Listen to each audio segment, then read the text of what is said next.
audiencias, anuncios y creatividad que necesitamos para armar una agenda de redes y ser influencers con el relato político. Bienvenida, Cecilia. Bien, es un poco largo el nombre de la charla. Igual nos vamos a enfocar en algunas cosas específicas de pauta que me parece que está bueno que analicemos, también teniendo en cuenta todo lo que ya charlamos, tanto con Pablo como con Augusto y Diego. Bueno, soy publicista, trabajo en marketing desde hace mucho tiempo y también hace ya bastante en comunicación digital o en marketing digital, y ahora encontré una nueva pasión que es esta del marketing político digital. Me pueden encontrar así como María Cecilia Ulloa en las redes y nos contactamos. Bueno, de esto un poco hablaron ya los chicos acerca de ser influencers, de qué es ser influencers en el relato político. ¿El candidato debería ser un influencer? ¿Qué piensan ustedes? Es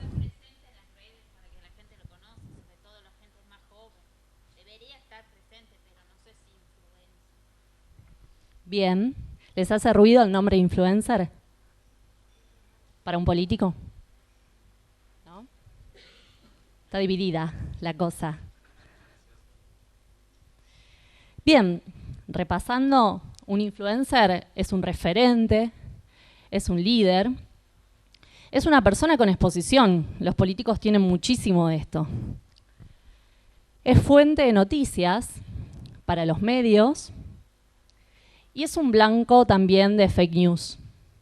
Tenemos que entender que hoy una de las partes de la gestión de la comunicación de un candidato o de un político en gestión tiene que ver con atender esto, con atender qué tan afectados podemos llegar a salir con una campaña de noticias falsas, por ejemplo. Y eso que ven ahí, esa foto, es de una amiga de la novia de mi primo, y es Axel Kicillof en una torta. ¿Lo llegan a ver?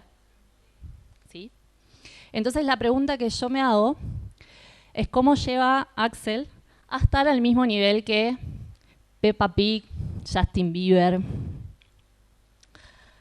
o Paw Patrol. ¿Cómo llega un político a una torta de cumpleaños? Claramente hay algo de pertenencia, hay algo de identificación de esa persona con este candidato para ponerlo en un lugar tan importante, en la fecha más importante del año, ¿no? En su vida. Entonces, quizás no siendo tan técnicos en lo que tiene que ver con la definición del influencer, me parece que el político cumple con algunas de estas características. Está expuesto y como está expuesto, es necesario poder controlar esa exposición dentro de lo que podamos, por supuesto. Y para trabajar esa coherencia, tratamos de contar historias, ¿sí? Que bueno, no voy a ahondar mucho sobre eso porque ya estuvimos hablando toda la mañana, pero algunas reflexiones sobre no existe gobierno, candidato, ni historias sin relatos. Amamos las historias. Hoy está muy de moda el storytelling, pero desde siempre el hombre vivió de historias. A partir de las historias logramos trascender de generación en generación y evolucionar también en el tiempo. No hay relato coherente posible sin una estrategia de comunicación, sobre eso estuvimos hablando y me pareció muy interesante cómo lo plantearon también los chicos. Es fundamental para una estrategia digital tener una estrategia de comunicación. Una estrategia de comunicación que sea on, off, integrada, 360, como nos guste llamarla, pero sí o sí tiene que haber un norte, sí o sí tiene que haber un marco y definir hacia dónde vamos, para allá, cómo vamos a hacer para ir por ese camino. Y lo digital no es una plaquita más que subo a Facebook, o no es una foto más que sacamos durante el recorrido y la subimos a Facebook de la misma forma que la mandamos a una gacetilla. Como no es lo mismo, también debe estar sujeto a un orden, y ese orden se lo da la estrategia. no hay gestión de comunicación política digital sin un plan. Nada puede salir bien si no tenemos un plan. El plan me permite poder optimizar recursos. Cuando hablamos de recursos no solamente hablamos de plata, también hablamos de personas. Me permite poder ser más eficiente en los mensajes. Y claramente me permite saber cuando las cosas salen mal, qué fue lo que hicimos mal. Los comunicadores digitales trabajamos muchísimo con las métricas. Las métricas nos permiten saber si realmente vamos por el camino que planeamos o no. Los reportes pueden ser, en nuestro caso hacemos reportes semanales y reportes mensuales, con lo cual tenemos 5 reportes al mes. Bueno, pasar del storytelling al story doing. También creo que han escuchado hablar de eso, el story doing. ¿Alguien no? Está muy de moda. Bueno, a ver, bárbaro, me contás la historia, es muy linda, es muy interesante. Ahora, ¿cómo hacemos? ¿Qué es lo que nos pasa a la mayoría después de estos encuentros? Muy lindo todo, pero ahora llego, me siento en la compu y ¿por dónde arranco?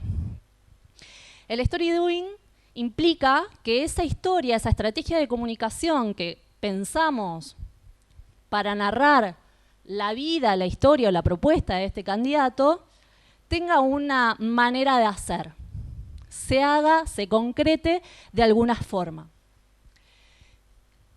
Lo digital implica dialogar, interactuar y vincularse. Los manuales de comunicación política número 1 dicen digital, se le sacan las redes al candidato. ¿Están de acuerdo ustedes con eso? No. ¿Por? Hay una frase que dice que sin las redes no se puede... No, ahí está. Que sin redes no se puede ganar una elección, pero solamente con las redes tampoco vas a ganar una elección. No sé si Bien. Por ahí contesta eso. Estoy de acuerdo.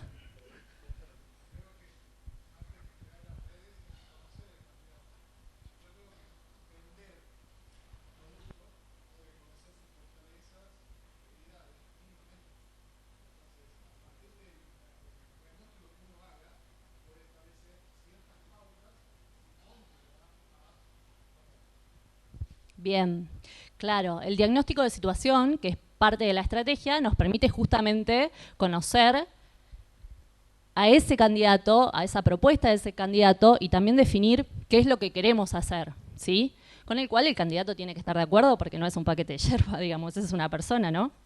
Pero sí, en la gestión de sus redes, cuando es el candidato quien ve los hashtags, quien ve los mensajes que recibe en su bandeja de Facebook o los directos de Instagram, a veces es muy difícil el límite entre lo profesional y lo personal. Nos pasa a todos. Imagínense en campaña. Entonces, a veces es más fácil para los comunicadores que el candidato no maneje sus redes. Y a veces nos dicen, ¿y puedo mantener un Facebook súper privado para mí y 5 amigos? Tampoco. No, a veces sí, acordamos y los dejamos. Pero claramente la comunicación digital implica un contacto, implica una vinculación. Y Pablo lo decía, y es muy interesante, saber que esa persona es un funcionario público o quiere ser un funcionario público, además de ser Carlos, Roberto, Elisa o Cecilia, ¿sí? Con lo cual ese discurso es muy importante que lo cuidemos. Entre el digo y el hacer, entre el storytelling y el story doing, está la interacción. Y ahí hay algo que es muy complejo, principalmente para la comunicación, porque de los medios tradicionales venimos acostumbrados a trabajar en esto que también conversábamos hoy a la mañana de la unidireccionalidad. Y en la unidireccionalidad yo les digo, miren, la verdad, soy Luciana Lopilato, estoy feliz, y si ustedes no me pueden responder, probablemente yo puedo tener toda mi realidad en ese contexto, ¿no? Ahora, ¿qué sucede cuando alguien me dice, mira, Ceci, todo muy bien, sos muy simpática, pero no es así, ¿sí? Claramente hay un diálogo Y de ese diálogo van a aparecer diferencias y tenemos que coincidir en las diferencias como funcionarios o como candidatos, para poder después escucharnos y armar esos mensajes segmentados que también conversábamos hoy a la mañana. ¿Cómo logramos la interacción? En los medios digitales es muy importante entender el ecosistema de cada uno de ellos. Facebook funciona de una forma, Instagram de otra, Twitter de otra, TikTok de otra. ¿Conocen TikTok? TikTok es el Instagram de los que tienen menos de 16. Es una red social de videos donde también llegó la política, porque los centennials son bastante políticos y ahora vamos a hablar de eso. Entonces, ¿cómo logramos la interacción en esas redes sociales? De distintas maneras.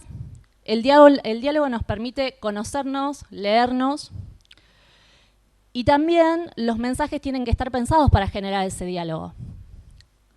De manera lúdica, de manera interactiva, a partir de videojuegos, a partir de trivias. Las historias de Instagram, las historias de Facebook nos permiten hoy incluir elementos lúdicos en el mensaje, como por ejemplo, votá o deja tu respuesta acá. Entonces, todas esas herramientas que son propias de las plataformas digitales nos exigen que también pensemos los mensajes de otra forma. Acá hay algunos ejemplos de story doing. Bueno, lo de obras no lo voy a mostrar porque ya lo mostró Pablo hoy, que es muy interesante. Como quizás no es tan importante la obra o que sea tan grande la obra, sino es más importante también cómo lo comunicamos.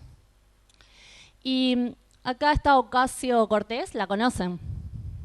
Esta congresista latina que, además de tener un documental en Netflix y tener un canal de YouTube muy activo y Snapchat también, es un referente en cómo la institucionalidad en la comunicación política, si se quiebra, no necesariamente sale mal. A ver si podemos ver. Bueno, en el video, ella responde a una acusación. ¿Lo conocen al caso? Encontraron un video de ella en la universidad, donde bailaba, del 2010, y quisieron ensuciarla con eso. ¿Cómo respondió? Sí, bailando, respondió de esa forma. Y grabándose, y también respondiendo de qué tiene de malo que baile, y más en ese momento donde era una estudiante de universidad. Así que ejemplos como estos nos demuestran que estas plataformas como YouTube también, que en campaña utilizamos YouTube como un soporte publicitario y que la mayoría de las veces lo usamos mal. ¿Por qué digo esto? Porque lo pensamos como comerciales de tele, como spot de tele, y YouTube tiene mucha particularidad. A nosotros en la campaña, la verdad fue que fuimos bastante recordados en Twitter por la frecuencia que tenían los anuncios adentro de YouTube. El usuario a YouTube va a ver esto.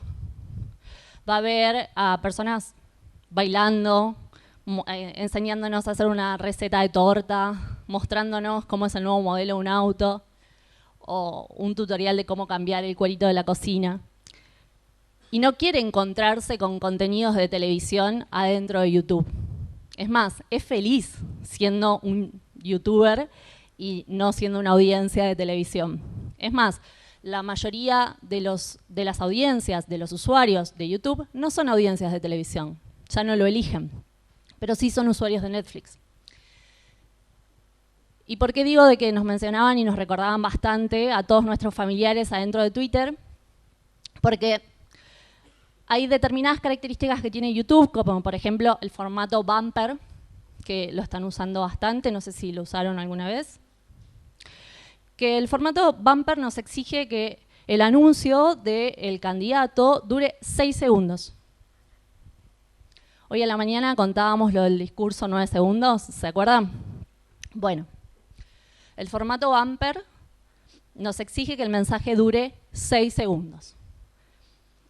¿Y por qué creen que solamente dura 6 segundos? Por la atención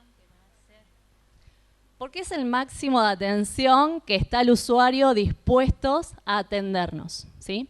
Entonces, en esos 6 segundos tiene que entrar la cara del candidato, la propuesta, el link a la web y algo que esté bueno, porque además esos videos no son skipeables, no son salteables.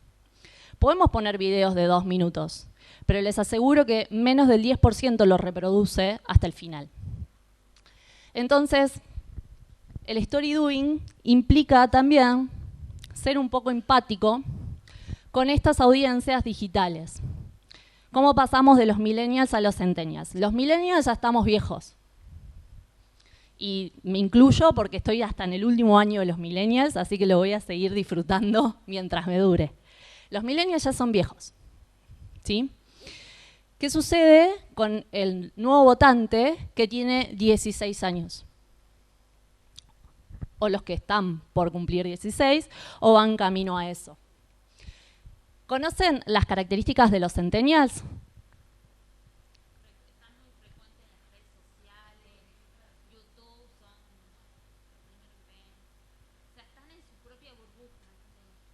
Están en su propia burbuja. Bien.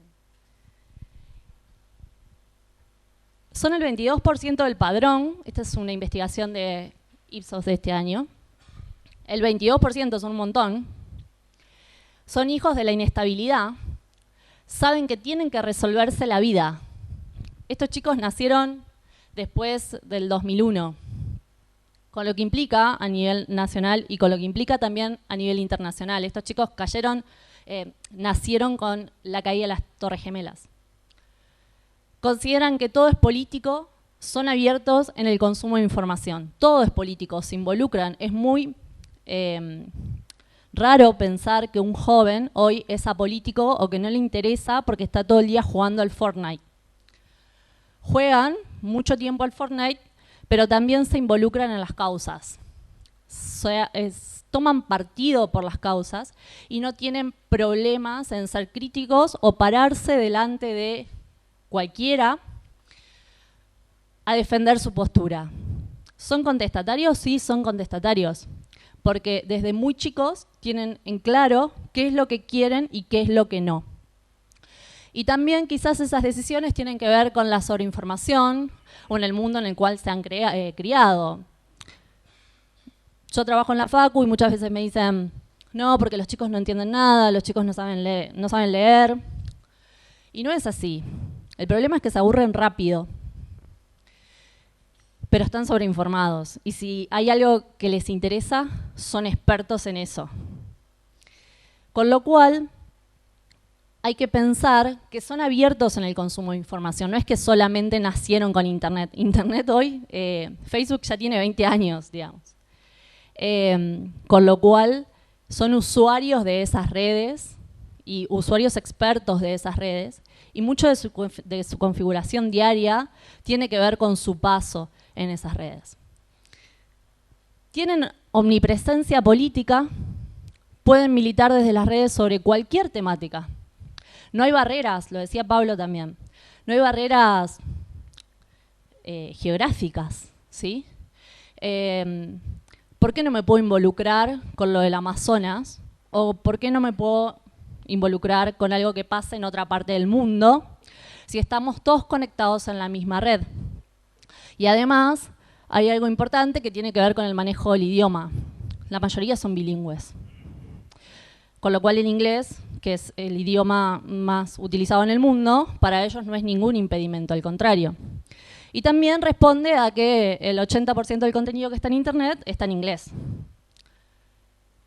Son micropolíticos también y consideran que el cambio puede producirse desde cualquier lugar. Son generadores de ese cambio. Como son contestatarios y son inquietos, pero también son decididos, se involucran. Son militantes, son participantes, van a las protestas, van a las marchas, desde el lugar digital y también desde el lugar físico. Acá tenemos algunas imágenes que lo representan. Son protagonistas y se involucran. Pablo hablaba de prosumers, ¿sí? El el que no solamente recibe información, sino que además produce información en un rol de protagonista. Yo entiendo lo que me estás diciendo, pero lo voy a reelaborar y con eso que reelaboro o voy a hacer un meme, o voy a hacer una historia de Instagram, o voy a subir un video a TikTok. ¿Cuánta carga hay en esa foto donde están todos de espalda? ¿No? Pero esa es la realidad. Si no tengo una foto en ese lugar, eso no sucedió. No tengo además un documento, una moneda social, como se le dice, para mostrarle al resto que yo me involucro con mi rostro, con mi selfie, pero me involucro en eso.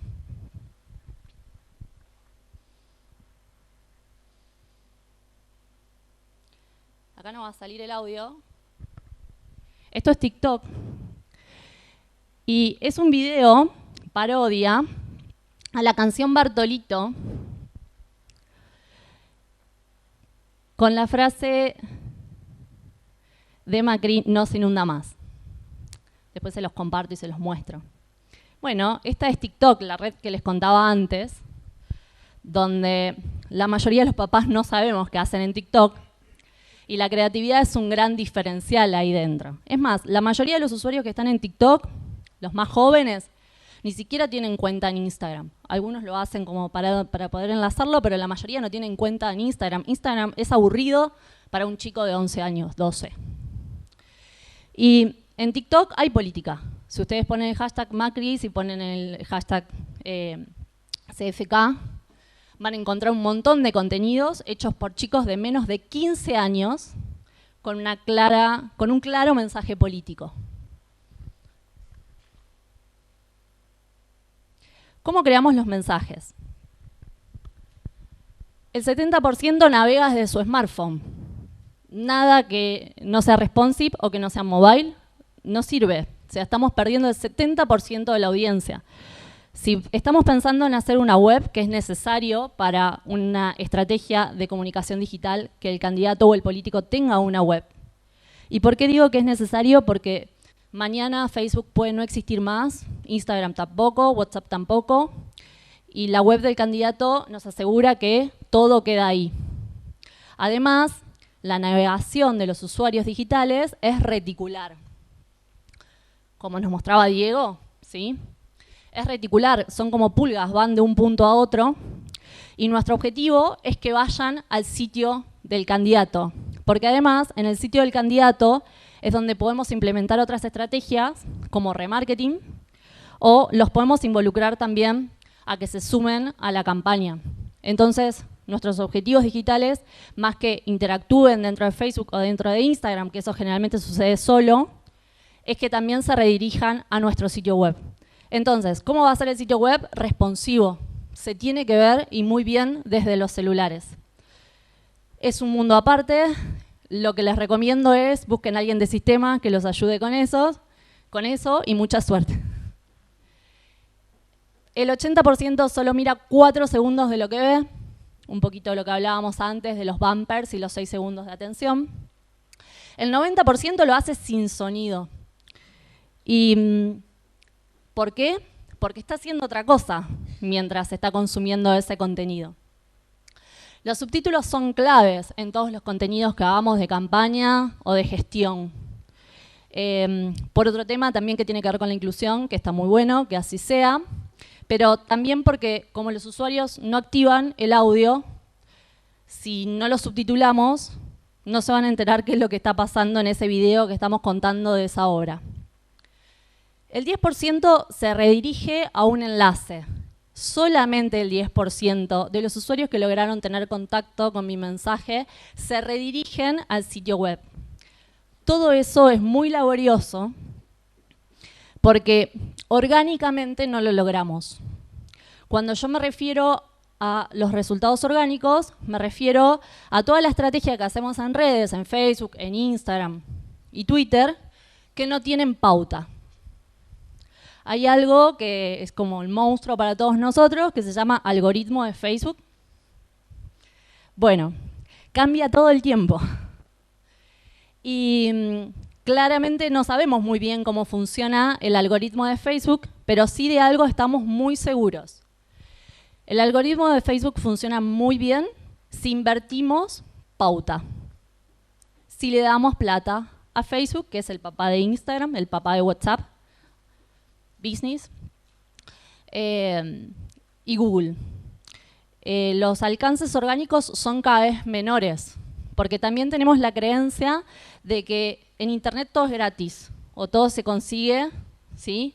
O todo se vuelve viral porque sí. Y no, es muy difícil lograr que las cosas se conviertan en viral, pero sí es una necesidad que los mensajes lleguen a quienes tienen que llegar. Si no hacemos pauta, no invertimos, es muy difícil que logremos que ese mensaje salga de esos microclimas. Y además de que solamente el 10% que está en el contenido se redirige al enlace, por ejemplo, del sitio web, de ese 80%, muy pocas personas interactúan si el contenido no es relevante. No me traigas un video de 2 minutos, porque no lo voy a ver. Y además, cuando medimos las estadísticas, esto para nosotros es una lucha constante. Yo quiero contar algo y no puedo en 1 minuto. Imposible, nos dice el jefe de comunicación. Y tenés que hacerlo en 1 minuto o menos. Terminan de hacerlo, ¿cuánto dura? 1 minuto 30. Esos 30 segundos a nosotros ya no nos permite pautarlo en feed, no nos permite pautarlo en un montón de ubicaciones de Facebook y de Instagram, con lo cual nos está condicionando ni más ni menos que el alcance. Y después el problema es cuando le tengo que mostrar los informes. El informe me dice que del total de personas que reprodujeron el video, solamente el 7% lo hizo hasta el final del video. Entonces, hicimos un montón de contenido, editamos un montón de contenido, que en campaña es estar todo el tiempo generando videos, horas sin dormir, para que solamente el 7% de las personas que alcanzamos con un montón de esfuerzo, con un montón de recursos, lo vea. Entonces, llegamos a un acuerdo muchas veces. Haceme un video preview de 15 segundos, donde dejas a todo el equipo de pauta contento, y si es en formato vertical también, mucho más contentos. Y hacemos que ese video, esa preview, esa van premiere de 15 segundos, redirija al video largo en YouTube. ¿Qué es lo que hacemos ahí? Filtramos a las personas que realmente están interesadas en ese contenido de aquellas que no quieren profundizar en eso, ¿sí? Hoy que una persona reproduzca 2 minutos de video quiere decir de que le estamos exigiendo que realmente va a prestar atención a eso porque está realmente comprometido en eso. Y no siempre sucede, hay como distintas etapas de contacto y distintos momentos también en la campaña. Entonces a veces es mejor ser breves y buenos que ir por lo largo y no lograr nada.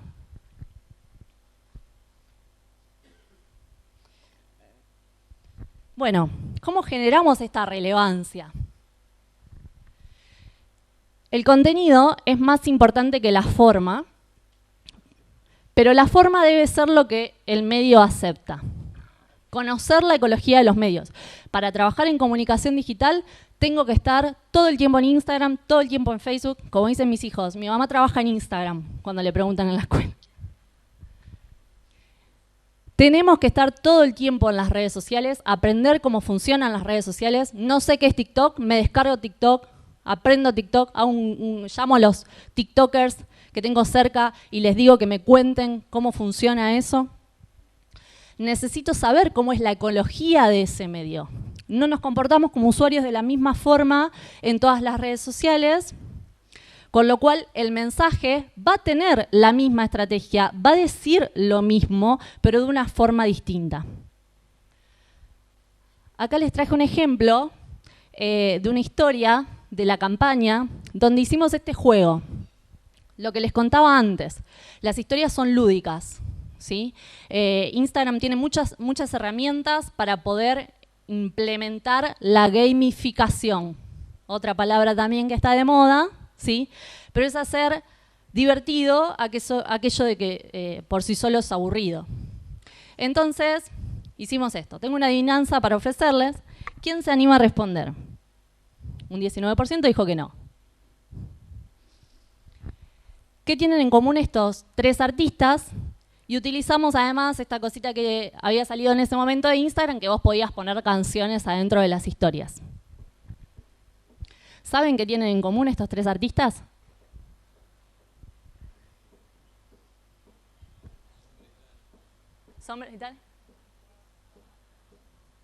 Son británicos, dicen por acá. Son influencers. Tocan la guitarra. Bien. Les dejo una pista. Ahí abrimos el diálogo y la interacción al que el protagonista sea el usuario. Y nos dejaron la respuesta. Que la energía usada en sus recitales fue generada a partir del biodiesel santafesino.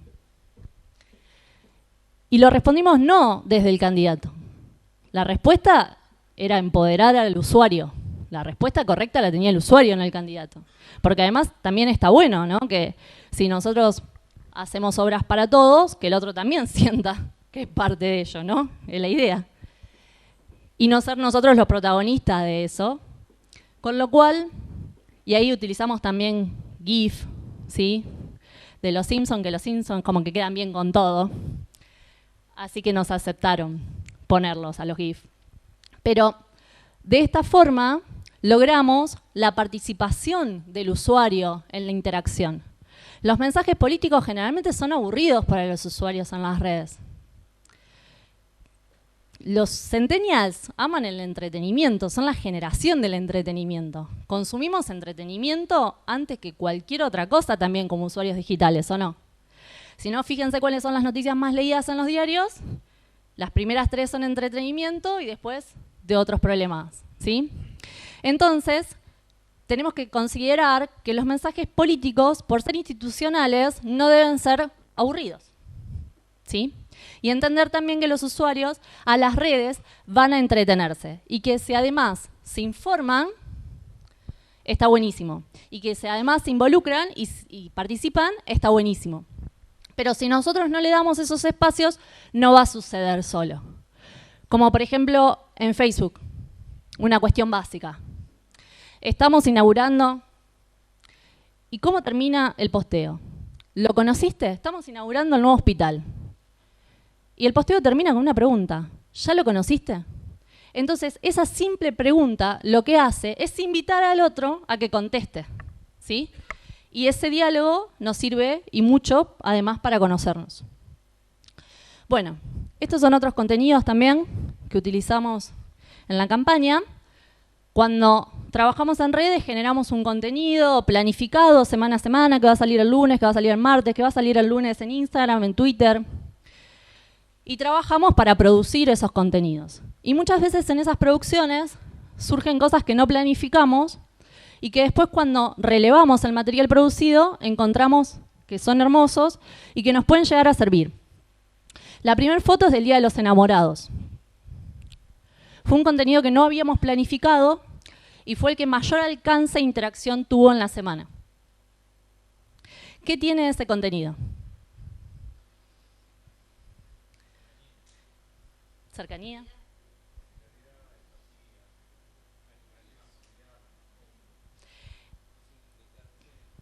Todo eso, ¿sí? ¿Por qué? Porque no está producido. Y en las redes sociales nos encanta eso, ¿no? La espontaneidad, sí. Y la segunda es una foto de cuando estábamos en campaña.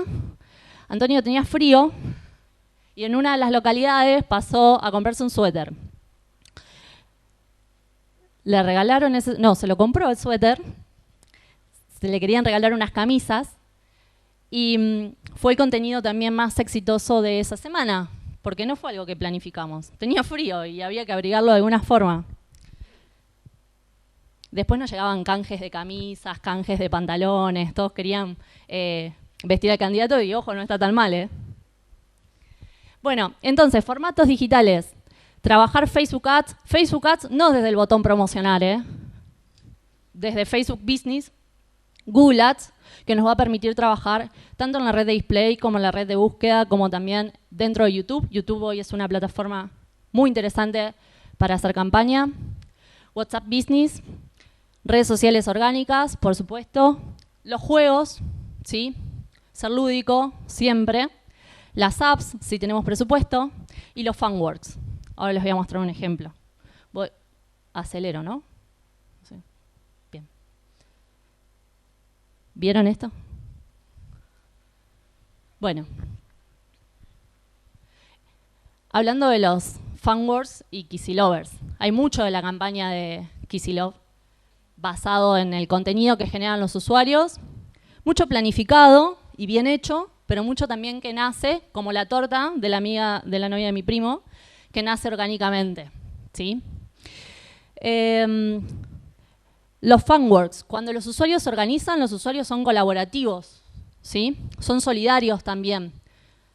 Entonces, el trabajo del funwork también llega a política y es lindo. Han recibido también por WhatsApp muchas parodias de temas de los 70, que también es parte de esta campaña.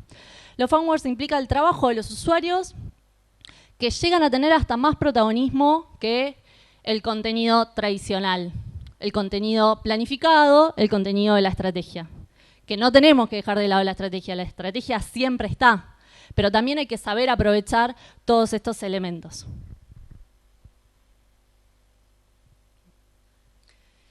Y acá, Sergio Massa, antes de tomar sus decisiones políticas, me agregó a LinkedIn. Un día recibo un mensaje, una solicitud de amistad, y era de Sergio Massa. Entonces digo, bueno, Sergio, te voy a agregar, capaz que tenemos algo en común. Lo agregué y me mandaron este mensaje, ¿no? El LinkedIn. ¿Y por qué LinkedIn no puede ser parte de la campaña? Si queremos llegar a un público profesional, qué mejor que encontrarlo adentro de esa red. Y acá no hay pauta, esto es orgánico, pero hay algo muy interesante que tiene que ver con el mensaje que está bien identificado, ¿no? No viene a hablarme de cualquier cosa, viene a hablarme de sus ideas que tiene para el mercado laboral o el trabajo, ¿sí? Y lo de arriba, voy así como medio rapidito, era Massa cuando armaba su lista de Spotify y nos pedía que le recomendemos temas para la campaña. ¿Qué generan todas estas cosas? Cercanía, espontaneidad, ¿sí? Más de esto. Bien. ¿Cómo generamos contenidos digitales eficientes? Teniendo una historia, teniendo algo para contar siempre, conociendo la audiencia, como hablábamos antes, sin diagnóstico, sin informes, sin métricas, es imposible conocer con quién estamos hablando, contándolo simple, coloquial y con menos institucionalidad, que no quiere decir que no exista, dejando que otros sean también protagonistas, conociendo los medios digitales y la forma de vehiculizar los mensajes en ellos. No solamente orgánicamente, sino también con pauta.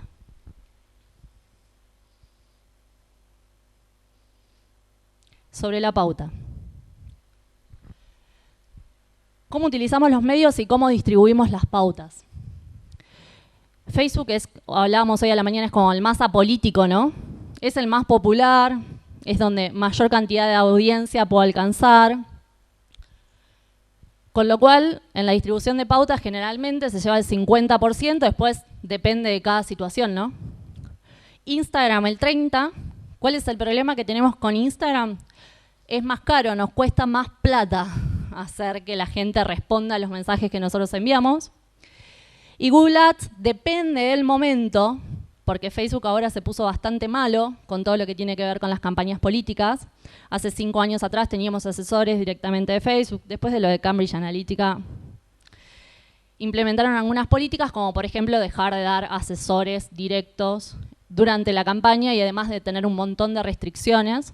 Google también, como que nos evalúan los mensajes que van a pauta, los videos que van a pauta, los evalúan entre 48 o 72 horas, depende, y nos lo pueden bloquear porque quieran. Imagínense en campaña que nos bloqueen un video, que nos bloqueen la cuenta, sufrimiento y dolor, eso no puede pasar nunca. Las audiencias, sí hay una diferencia etaria en ellas, pero es más que nada una cuestión actitudinal también, por eso es importante segmentar por variables blandas, ¿sí? Por intereses particulares, conocer qué le interesa a esa gente. le interesa ver determinadas series, le interesa ir a comer a determinado lugar, le interesa determinado deporte, sigue a determinada banda de música o escucha a determinado artista. De esa forma, con ese conocimiento blando, vamos a tratar de ser más eficiente con la relevancia, ¿sí?